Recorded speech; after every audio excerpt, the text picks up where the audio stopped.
dito sa Balintawak Market. Kung sa ibang mga palengke ay nasa 125 hanggang 150 pesos ang buong manok sa Balintawak ay nasa 115 pesos lamang ito na dati ay 120 pesos. Habang ang kada kilo naman ng laman ng baboy ay nasa 180 pesos pa rin kagaya ng dati. Ang presyo naman ng kada kilo ng tilapia ay nasa 55 hanggang 70 pesos na dati ay nasa 40 hanggang 85 pesos. Sa bangus naman, 110 hanggang 120 pesos ang kada kilo, dati ay 85 hanggang 102 pesos.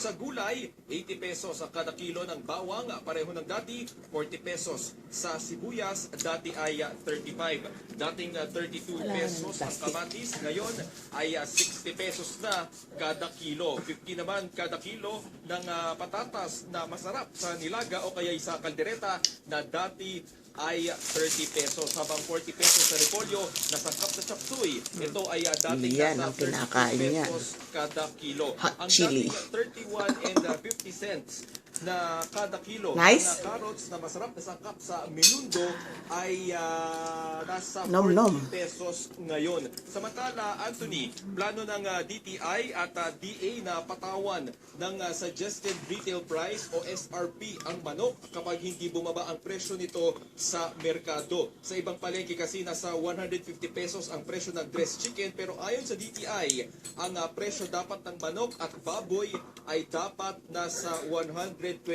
hanggang 130 pesos lamang. Ayon pa sa DTI, kung magpapatuloy ang mataas sa presyo ng manok, ay mapipilitan silang patawan nga ng suggested retail price ang binibentang mga manok. Mababa naman daw kasi ang bentahan ng Sa mamaya nakaikot ka, maghahanap ka nga ng kwan, nung meron ka ba makikita dyan dalagang bukid na palapad?